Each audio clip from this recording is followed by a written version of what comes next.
Coba deh kita pikirin gimana caranya orang-orang zaman dulu bisa bangun piramida Giza yang megah itu. Atau gimana caranya hari ini perusahaan bisa ngeluncurin roket keluar angkasa. Jawabannya ternyata cuma satu kata, manajemen. Ya, ide buat ngatur orang dan sumber daya biar bisa capai tujuan besar itu bukan hal baru. Tapi cara kita melakukannya, wah, itu udah berevolusi banget. Nah, ini dia pertanyaan intinya. Pertanyaan yang udah dicari jawabannya sama para pemikir hebat selama lebih dari 100 tahun. Dan, entah Anda itu mimpin tim kecil atau perusahaan raksasa, pertanyaan ini bakal selalu relevan. Yuk, kita telusuri bareng-bareng perjalanan buat nemuin jawaban dari pertanyaan ini. Oke, sebelum kita loncat jauh ke sejarahnya, kita perlu samain frekuensi dulu nih. Sebenarnya, apa sih yang kita maksud dengan kata manajemen itu? Ini dia definisi klasiknya, kerangka yang bisa dibilang abadi. Coba deh perhatiin 4 kata kuncinya. Merencanakan, ya itu soal nentuin tujuan. Terus mengorganisasikan, alias nyusun semua sumber daya yang ada. Lalu memimpin, ini soal mengarahkan orang-orangnya. Dan terakhir, mengendalikan, buat mastiin semuanya jalan sesuai rencana. 4 pilar ini, nih yang bakal kita lihat perkembangannya. Jadi gini, poin utamanya, manajemen itu bukan kerjaan sekali selesai. Tapi sebuah proses yang jalan terus-menerus. Dia ngelola sumber daya buat mencapai tujuan. Nah, yang paling penting, harus seimbang. Efektif itu ibaratnya kita berhasil ngegolin, nggak peduli berapa kali nendang. Tapi kalau efisien, itu ngegolin cuma dengan sekali tendangan. Nah, manajemen yang hebat itu bisa melakukan keduanya sekaligus. Yuk kita putar waktu balik ke awal abad ke-20. Revolusi industri lagi gila-gilanya mengubah dunia. Pabrik-pabrik baru muncul di mana-mana. Dan tiba-tiba ada kebutuhan mendesak buat bikin semuanya jadi teratur dan efisien. Disinilah para bapaknya manajemen mulai muncul. Kenalin, ini Frederick W. Taylor, bapaknya manajemen ilmiah.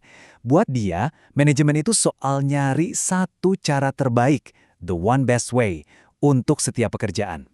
Dari sinilah lahir ide-ide kayak studi gerak dan waktu, standarisasi, dan pemikiran kalau pekerja itu harus dievaluasi secara ilmiah biar produktivitasnya maksimal.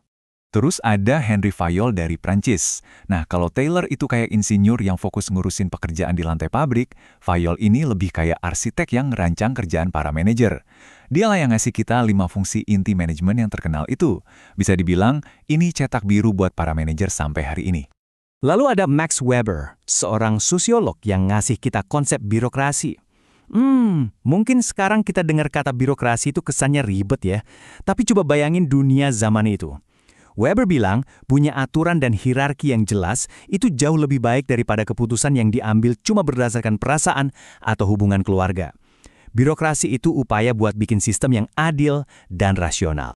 Jadi kalau kita rangkum, era klasik ini ngelihat organisasi itu kayak sebuah mesin raksasa. Tujuannya cuma satu, efisiensi. Dan manajer, perannya ya kayak seorang mekanik. Tugasnya merancang, memperbaiki, dan mastiin setiap komponen mesin, termasuk manusianya, kerja dengan sempurna. Tapi, ternyata ngelihat semuanya serba mekanis itu ada kurangnya. Manusia kan bukan sekedar roda gigi dalam mesin. Akhirnya, muncul kesadaran baru kalau ada elemen lain yang super penting, yaitu elemen manusianya itu sendiri. Coba deh perhatiin banget frasa kunci dari George R. Terry ini, melalui usaha orang lain. Wah, ini revolusi kecil loh. Pertanyaannya jadi bukan lagi gimana cara bikin proses lebih cepat, tapi gimana caranya bikin orang lain kerja lebih baik. Fokusnya langsung bergeser dari mesin ke manusia. Cons dan O'Donnell makin memperkuat ide ini dengan nyebut manajemen sebagai sebuah seni. Loh, kok seni? Ya, karena memotivasi orang, nyelesain konflik, dan ngebangun tim yang solid itu nggak ada rumus pastinya kan? Butuh intuisi, empati, dan kreativitas, persis kayak seorang seniman. Dan kemudian datanglah sang legenda Peter Drucker, yang dijuluki Bapak Manajemen Modern. Dia ngasih pertanyaan yang ngubah segalanya. Bukan lagi gimana melakukan sesuatu dengan benar, yang artinya efisiensi, tapi dia nanya apakah kita sudah melakukan hal yang benar, alias efektivitas. Kata Drucker, percuma kita manjat tangga cepat banget, kalau ternyata tangganya nyender di tembok yang salah. Nah, di era ini metaforanya berubah total. Manajer bukan lagi seorang mekanik, tapi seorang pelatih. Tugasnya ia memotivasi, ngembangin potensi tim, dan nyatuin mereka buat menang bareng-bareng. Fokusnya udah geser dari sekedar produktivitas ke efektivitas dan kolaborasi. Oke, fast forward ke masa kini.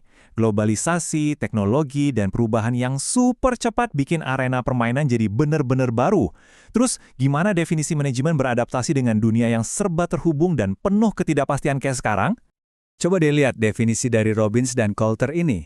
Ini kayak jembatan. Mereka ngambil kata efisien dari eranya Taylor, ngambil efektif dari eranya Drucker, terus digabungin bersama orang lain dari era hubungan manusia. Ini sintesis yang kuat banget buat dunia modern. Ricky W. Griffin ngingetin kita kalau fungsi-fungsi inti dari Fayol itu masih relevan kok.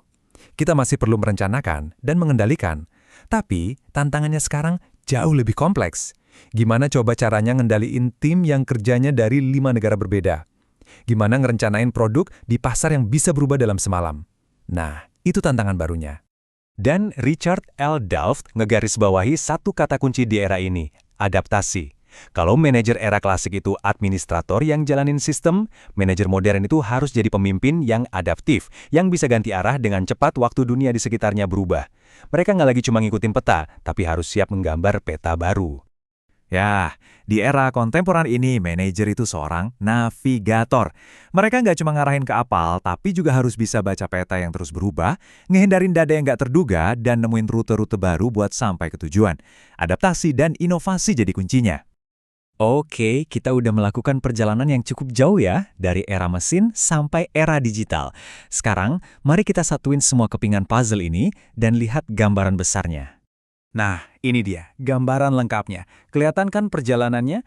Kita mulai dengan obsesi pada efisiensi kerja, kayak ngebangun mesin.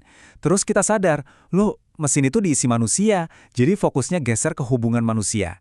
Habis itu kita coba pahami organisasi sebagai sebuah sistem yang kompleks. Dan hari ini, di tengah perubahan yang nggak berhenti, kuncinya adalah inovasi dan teknologi. Ini bukan evolusi yang saling menggantikan ya, tapi lapisan-lapisan pemahaman yang saling membangun satu sama lain. Jadi, ini dia kesimpulannya. Manajemen itu akan terus berevolusi, karena dunia juga terus berubah. Dari yang tadinya cuma ngurusin sekrup di pabrik, sampai sekarang harus menavigasi pasar global digital, tugas intinya tetap sama, mencapai tujuan melalui orang lain.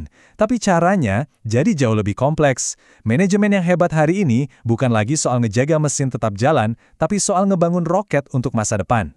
Jadi, setelah melihat perjalanan ini, sekarang pertanyaannya buat Anda. Gaya manajemen mana yang paling Anda banget? Apakah Anda seorang mekanik dari era klasik yang teliti dan mastiin semua proses berjalan sempurna? Atau Anda seorang pelatih dari era humanis yang jago ngebangun tim juara? Atau jangan-jangan Anda adalah seorang navigator era digital yang ahli memetakan rute baru di tengah ketidakpastian? Nggak ada jawaban yang salah kok, tapi memahami diri sendiri adalah langkah pertama untuk jadi pemimpin yang lebih baik.